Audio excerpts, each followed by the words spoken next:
There's a clay flower pot sitting on my kitchen windowsill right now, and 2 weeks ago, I buried a single slice of tomato in it. Not seeds from a packet, not a seedling from the garden center.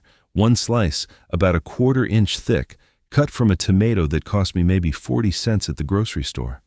This morning, I stood there with my coffee counting the sprouts coming up out of that pot, and I stopped counting at 30. 30 little tomato plants standing shoulder to shoulder like a tiny green forest, all from one slice that was headed for the trash can. At least, that is where it was supposed to go. Now maybe you have tried this yourself. Maybe you buried a slice, waited, and got nothing but a fuzzy, moldy mess. I want you to know that was not your fault. Stay with me to the end, because whether a tomato slice sprouts like crazy or rots into nothing comes down to one specific job that clear jelly around every seed is doing, and almost nobody ever explains it. I'm Jake, though most folks know me as Backyard Buddy. 3 years ago, I was the guy who killed houseplants, and I once managed to kill a cactus, which takes real commitment. Then, a bunch of green onion ends I tossed at the trash can missed, landed in a glass of water on the counter, and 3 days later, they had sprouted. Since then, I have regrown hundreds of plants from kitchen scraps on my windowsills, and my balcony, my grocery bill has dropped by nearly 1/3. And my neighbor Gloria, a retired school teacher 2 floors up who taught me half of what I know, has been growing tomatoes in 5-gallon buckets on her balcony for 20 years. Now let's talk about what tomatoes are actually costing you, because I did this math at my own kitchen table, and it stung a little. A decent tomato at the grocery store runs somewhere around $1 these days, sometimes more for the pretty ones on the vine. If your house goes through 3 or 4 tomatoes a week for salads and sandwiches and Saturday BLTs, that is somewhere around $200 a year. $200 every year for something that grows on a windowsill. And the part that used to drive me crazy is that every single tomato you have ever bought came loaded with the seeds of the next 100 tomatoes. And almost all of us scrape those seeds straight into the garbage. That's not garbage, that's groceries. Now, you may have also seen headlines saying, home gardens like this are banned in 30 states. And I promise we are going to sit down with that question later in this video, because the true story is a lot less scary and a lot more interesting than the headline. But first things first, before you can grow free tomatoes forever, you need one good slice in one small pot. And remember, the jelly around those seeds is going to matter more than anything else I show you today. We will get there. Now, everything I'm about to walk you through is one piece of a book I put together called The 30-Day Kitchen Scrap Garden Protocol: Zero Waste, Zero Experience, Free Food. It is the complete 30-day plan for turning the scraps your kitchen already throws away into growing food. Written for absolute beginners with zero experience, 0 yard, and close to 0 budget, in the same friendly walk-you-through-it style I use here on the channel. Inside, there are 31 regrowable crops, and every one of them has its own plain instructions, no guessing. There is a $10 starter kit list built mostly from things you already own, a day-by-day plan from your first glass of water to your first harvests, and honest troubleshooting for when a scrap decides to sulk. It is 172 pages, and it costs $17, marked down from $47. $17 one time against a grocery bill that keeps dropping every single week after. Now go ahead and grab your phone and open up your camera, the same one you use to take pictures. Point it at that square code on your screen and hold it steady for a second. A little link will pop up, give it a tap, and it will take you straight to the book. And if you are watching on your phone right now, the link is waiting for you right down below in the description. Take your time, there is no rush at all. I'll wait right here. All right, buddy, let's go pick out a tomato. Everything starts in the produce aisle, and the good news is the best tomato for this job is usually the cheapest one there. You are looking for ripe, deep red, soft to the thumb, maybe even a little past its prime. That marked-down bag of overripe tomatoes on the discount shelf is treasure for what we are doing. Cherry tomatoes on the vine are my favorite starting point because they are quick, forgiving, and they load up a balcony trellis with hundreds of little red fruits by August. If you have a farmer's market nearby, an heirloom tomato is even better, and I will tell you why in a second. Now, one honest note, because I do not ever want to oversell you. A lot of grocery store tomatoes are what growers call hybrids, which just means two parent varieties were crossed on purpose. Seeds from a hybrid will sprout just fine. They will grow into real tomato plants and give you real tomatoes. But the fruit does not always come out identical to the one you bought. Sometimes it is smaller, sometimes the shape is different, and once in a while it is honestly better. I think of it as a little surprise built into every pot. If you want the fruit to come back true, year after year, that is where heirloom varieties from the farmer's market earn their keep, because heirlooms breed true from their own seed. That is the whole reason our grandparents could save seed from the best tomato every fall and plant the same tomato for 50 years. So that is the what. Now let me show you the how, because the how is easier than you are imagining. Take your tomato to the cutting board. Cut one slice from the middle, about a 1/4 inch thick. That is a 1/4 inch, roughly the width of 2 stacked nickels, and thinner is better than thicker. Now get a pot. Any pot with a drainage hole works, a 6-inch clay pot, an old plastic nursery pot, even a coffee can with holes punched in the bottom. Fill it with regular potting mix from the hardware store. Dampen the mix until it feels like a wrung-out sponge. Lay the slice flat on top of the soil. Cover the slice with about a 1/4 inch of soil. Again, that is a 1/4 inch of soil on top, just enough to tuck it in, not bury it deep. Water it gently so the surface settles without washing anything sideways. Then, set the pot somewhere warm and bright, and a kitchen windowsill is perfect. And now comes the easy part, which is doing almost nothing. Keep the soil lightly damp, never soggy.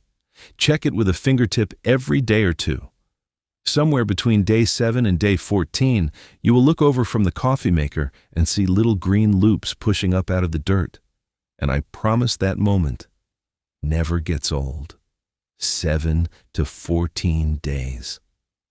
If nothing shows by then, hold that thought, because the reason lives inside that jelly I keep mentioning, and we are getting closer to it. Once your little forest is up, your job changes from waiting to choosing. 30 sprouts cannot share one 6-inch pot. And this is the step where soft-hearted beginners get in trouble, because thinning feels mean. It is not mean. It is how you get strong plants instead of 30 weak ones. Let the sprouts grow until they are about 2 inches tall with their first real jagged tomato leaves. Then pick the 3 or 4 huskiest ones. Snip the rest off at the soil line with scissors. Do not pull them, snip them, so you do not disturb the roots of the keepers. Now, move each keeper to its own pot. Scoop it out with a spoon, roots, and a little clod of soil together. Replant it in its own container. And here is a nice old trick. Bury the stem a little deeper than it was before, right up to those first leaves. Tomato stems grow new roots from every buried inch, so a deep planting builds a stronger plant. Water it in. Give it the sunniest spot you have. Take your time with all of this. There is no rush, and you truly cannot ruin it at this stage. That handles the nursery work. But it leaves you with a second question, which is where these plants are going to live for the summer. This is where I do exactly what Gloria taught me, because Gloria has been doing this for 20 years, 2 floors up. 5-gallon buckets, the plain orange or white buckets from the hardware store, about $5 each, sometimes free from a bakery if you ask kindly. Drill or punch 5 or 6 drainage holes in the bottom. That part is not optional. Tomatoes hate wet feet. Fill the bucket with potting mix. Plant 1 tomato per bucket, deep like I showed you, and push a stake or a small trellis in beside it on day 1 while the roots are small. A full-grown cherry tomato plant on a balcony rail will absolutely flop over without support, and I learned that the embarrassing way my first summer. Sun is the one thing you cannot fake. Tomatoes want 6 to 8 hours of direct sun, so give them your brightest spot, and that is 6 to 8 hours. Morning sun counting double in my book because it dries the leaves early. Water deeply when the top inch of soil is dry until it runs out the bottom holes rather than a little sprinkle every day. And feed them cheap. A handful of compost worked into the top of the bucket once a month, or a basic tomato fertilizer from the garden aisle used at half strength, is honestly all a bucket tomato needs. If I can do this on a 57-year-old apartment balcony, I promise you can. Now we get to the part of the title I have been most excited about, the forever part, because this is where one 40-cent slice quietly turns into a lifetime supply. Every tomato plant, as it grows, sends out little side shoots in the elbow between the main stem and each branch. Gardeners call them suckers. Most books tell you to pinch them off and toss them, and most people do. Do not toss them. Each sucker is a complete baby tomato plant waiting to happen. When a sucker reaches about 4 inches long, snap it off with your fingers. Drop it in a glass of water on the windowsill and 1 glass of water on a windowsill. That's the whole starting line.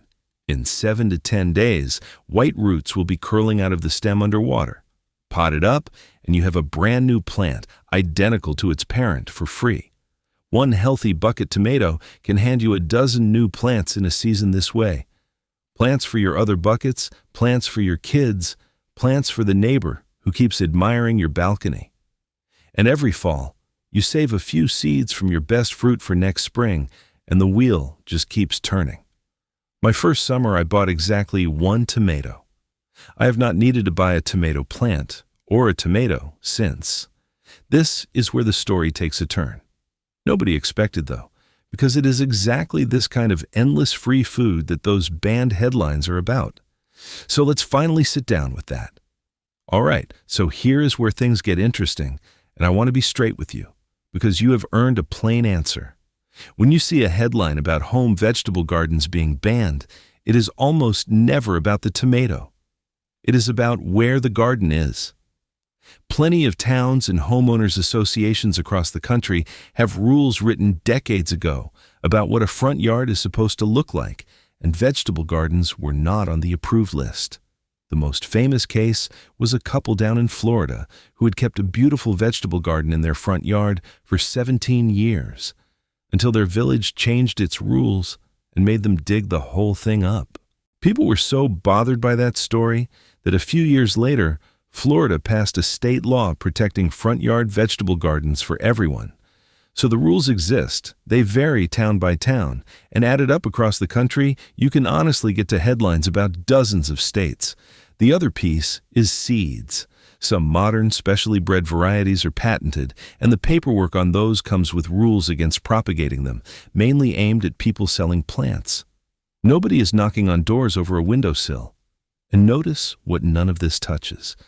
A pot on your windowsill, a bucket on your balcony, a tomato patch in your own backyard, seeds saved from an heirloom at the farmer's market.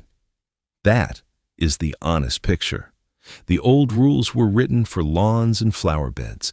The world is slowly rewriting them. And in the meantime, everything I have shown you today is yours to do, anywhere you live. No drama, just facts. And now, let's get back to growing, because I owe you some troubleshooting before the big answer. Every beginner hits one of 3 snags, so let me save you the head scratching. Snag 1, tall, pale, floppy seedlings that lean like they are reaching for something. They are. That is a light problem, not a watering problem. Move the pot to a brighter window or set it a few inches under a plain shop light for a couple weeks, and turn the pot a quarter turn every day so the seedlings grow straight. Snag 2, white fuzz or mold on the soil surface. That means too much water and not enough air. Let the top of the soil dry out, scrape the fuzz off with a spoon, and crack a window for a breeze, and the plants underneath are almost always fine. Snag 3 is the big one, the slice that sits in the soil for 2 weeks and 3 weeks and never sends up a single sprout, and then goes soft and sour instead. If that has happened to you, I promise it was not your soil, not your watering, and not your thumb. It was the jelly. And that brings us to the part I promised you at the start. Cut open any tomato and look closely at the seeds. Every single seed sits inside its own little pocket of clear jelly, like a tiny water balloon. That jelly is not padding, and it is not there by accident. It has one specific job, and the job is to stop the seed from sprouting. The inside of a tomato is warm, wet, and dark, which is everything a seed needs to grow, and if seeds sprouted in there, the fruit would fail at its whole purpose. So the plant wraps every seed in a coating that blocks germination, a built-in off switch, and the seed cannot wake up until that jelly is gone. Out in nature, a ripe tomato drops to the ground, splits, and slowly ferments in the soil, and it is the fermenting that eats the jelly away and flips the switch on. Now, everything you have seen today snaps into place. This is why the very ripe, marked-down tomatoes work best, because their jelly has already started breaking down. This is why my slice threw 30 sprouts, and why a firm, fresh slice often just sits there until mold wins the race. The seeds were never dead. They were switched off. So here's the upgrade, the way to never lose a batch again.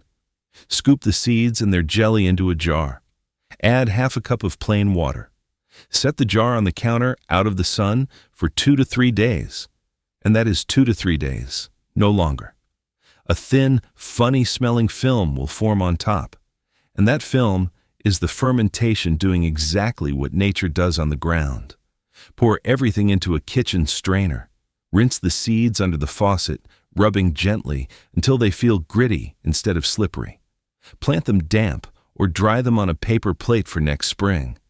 Seeds cleaned this way sprout faster, sprout thicker, and as an old bonus growers have known for generations, the ferment cleans away some of the diseases that ride along on the seed coat. 1 jar, 2 to 3 days, and the off switch is gone for good.